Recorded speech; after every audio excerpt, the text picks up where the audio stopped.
And, as much as, the Danos have done for me, which is immeasurable, and I consider them my parents, even though I was never adopted, and I'm grateful that my kids think of them as grandparents. Their first thought is, Grandma Deno and Grandpa Deno and Grandma Peter and Grandpa Peter. That's my wife's side. Yeah, it's really a different feeling when you have your own real family. Although I don't consider them being blood to be the family, but there is something different. And then having my two sons, I won't deny it was very, very special.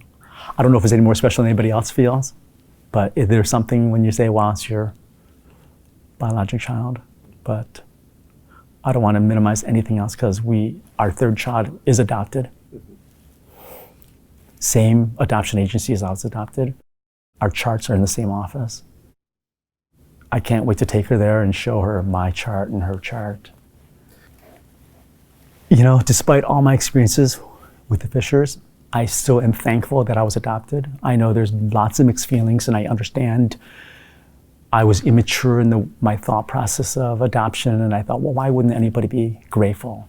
And I understand now. I've heard the stories, and I'm so glad that I'm part of KAA and Catch, because I now hear different people's stories, and everybody has their own story, and some are tragic, and I can understand why people are against that. And I do realize that back when I was adopted, the vetting process was very poor. Now is so much better, and I'm so happy about that. I believe when you're responsible for another human life, you better be vetting them as great as possible. And but when I was younger, I always said, I'm going to adopt a child when I'm older. Again, I was still thankful. Despite whatever happened with the Fischers, I was still thankful that I was here because I was given a lot of opportunities. And I know some people will see this and think I'm just, poking at windmills or whatever, but I just feel that way still. And I always felt like it was a way for me to pay it back, pay it forward. And again, that smacks of the savior complex, but I still feel that it's something that I wanted to do. And when I first met Anita, my wife, surprisingly, when we were first dating, we talked about it. I have to admit, the whole process leading up to it, it never felt really real. There was a lot of frustration. There was a lot of setbacks in terms of doing the vetting. We had to do our fingerprints over again. My wife's fingerprints never register. We had to get notices from different locations that we lived, from their local police department saying we were never arrested and all this other stuff. It's just a huge thing. Our psychologist took forever to get the reports. And then my son turned 18 during this process. Then he had to do the process himself because he's now an adult. And for a while, we thought it wasn't going to happen. And I was ready, actually prepared to move on and not adopt. And it was difficult. But we were, I believe, in San Francisco visiting family, and we get a call saying, we have a child match for you. We're going to send you the file. We want you to review it and let us know if you want to accept the child. And seeing her picture, she was 6 months at the time, it was surreal. It was like kind of reliving my story. And we're like, how can you say no matter what? And we, of course, said yes. And then it was another year and 2 or 3 months process to actually bring her home. And it was the time of matching with her and leading up to the trip to Korea for the first trip. That's when I thought, maybe I'll try and find my birth parents. So I asked Holt to send me my files. And they sent me the files. And we were always told, on your first trip to Korea, when you're there to try and adopt, do not try and find your birth parents because it's going to be so emotional. And here I am being so emotional. And I said to my wife, I'm not that kind of guy. I can go there and just, if it happens, it happens. If it doesn't, it doesn't. And I think my wife was more nervous for me than I was. And I met with the whole people. went over my files, learned a little bit more. I always thought I was abandoned at birth, but it turned out that, according to, and again, I find out now later that a lot of the information there wasn't correct, so who knows, but based on what I know, she had kept me for a year. And I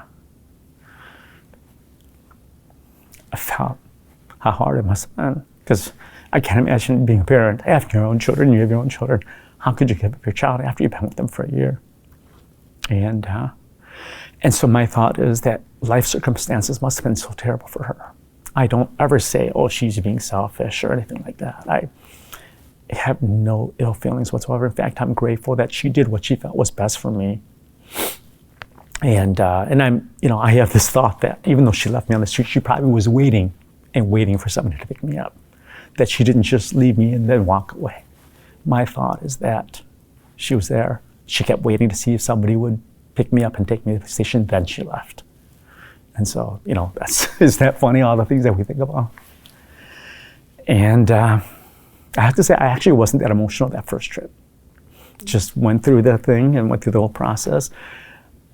The weirdest thing was to see all these Koreans. I had never been in a situation where 99% of the people looked like me.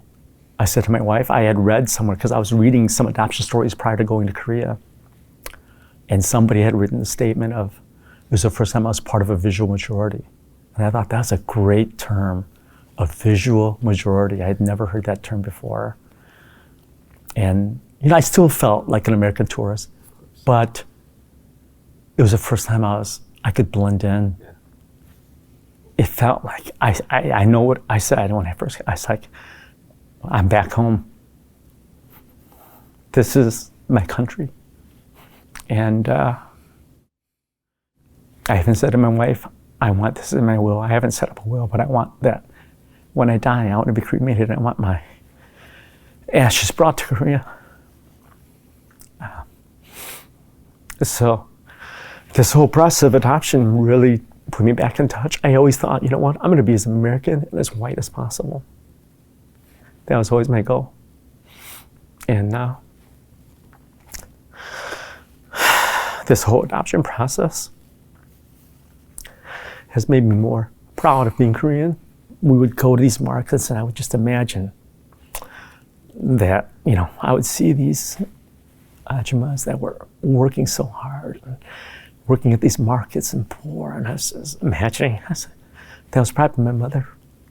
She couldn't, and I was just feeling so terrible for her. And so that part was tough for me. Interestingly enough, it was about thinking about my birth mother. I don't know why we never think about birth fathers, but really it wasn't anything about Chloe at the time. I just want to make sure we do all the right things, that we get approved. The second trip, we took the boys with us. I said, because we had taken them 4 years earlier to India because we wanted them to see their Indian relatives and have a sense of their own Indian culture. And they actually see a lot more Indian because my wife's family's in the area and we do a lot of Indian things. And so I always felt they felt more Indian. So going on my second trip, taking the boys, now I said, you know what? You've seen the Indian side, your Indian heritage, let's see your Korean heritage. So it was really a special thing for me to take my boys. The first 5 days, we just toured, Seoul and did that. We didn't want to get there, have Chloe, and then not have the opportunity for the boys, because then otherwise it'll all be on Chloe, and the boys wouldn't feel that. And so we did the right thing about making sure we spent time first with them. It was a good experience for them to see a lot of the people, again, for them to see a visual majority. And so that was that part. Then we get Chloe, and that was the first time. It's like, this is our child now. It was finally, everything was signed, and I felt an immediate connection. Nothing else my sons. I've already told them she's our favorite child. They're okay with that. But they accepted her right away. What an amazing thing for my boys. They were so selfless. They understood that our attention would be on her. They've been great. And she meshed with them so well because she was in a foster home. She was never in an orphanage. And so for her first year and a half, she was with a regular family. And the most recent family she was with from 3 months to when we got her was a family that had older siblings about my kid's age, 2 sisters and a son. The son was 18 and my son was 18. And apparently they got along great. And I wonder if that's why they chose us. It's been, and I know that adoption process is hard for everybody and there's adjustment changes, but I can say with Chloe, she's just meshed with our family. And every day I look at her and I say, wow, that's so amazing. We feel so happy. I don't have this savior complex that we're saving her from something. I feel like she's completing our family. She's just brought so much to our, and in fact, my wife will say she's made our family better. We have a lot more grace and compassion. We're not as upset and angry with each other, and it's just amazing because we want to be better people for her. We brought this life. We better make it as great as possible for her. We don't want to make it terrible for her. And we're open with her. We say you had a foster family. I don't know how much she understands at 3. She's told people she comes from her mom's belly, and she's told other people that she's Indian. But we're going to be open with her. And if she says, I'm 18, I want to find my birth mother, we're going to be fully supportive of that. The struggles that I grew up with, not wanting to be what I am, I've talked to my sons about this. And I said, do you feel, a conflict because your mother's Indian and your father's Korean and your father's parents are white, and do you feel like you don't belong? And both my boys, bless their hearts, say, no, we feel like it is a unique thing for them, and they feel like it's great that they really have their feet in 3 different cultures, and they're actually happy and proud of it. I wanted to inform them, if they ever wonder why I'm the way I am, why I've always been impressing upon them about working hard to live up to your abilities and potential. I'm sure every parent does that.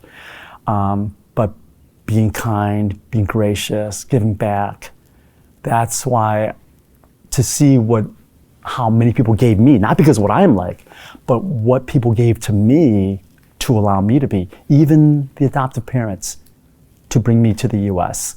I harbor no ill will toward anybody, toward them. Don't harbor it. I know there are a lot of people who are really upset at the adoption agencies and for what people they got adopted with, and I've heard some horrible stories, and we can assign some blame, but back then we didn't know. The vetting process was not good. There were no regulations. The sense of maintaining one's culture was not well known. So I'm not going to put 100% of the blame on them. Just like in anything, we learn as we go along that wasn't the best way to do it. And 100 years from now, what we're doing may not be the best way. Who knows? We have to deal with what we have.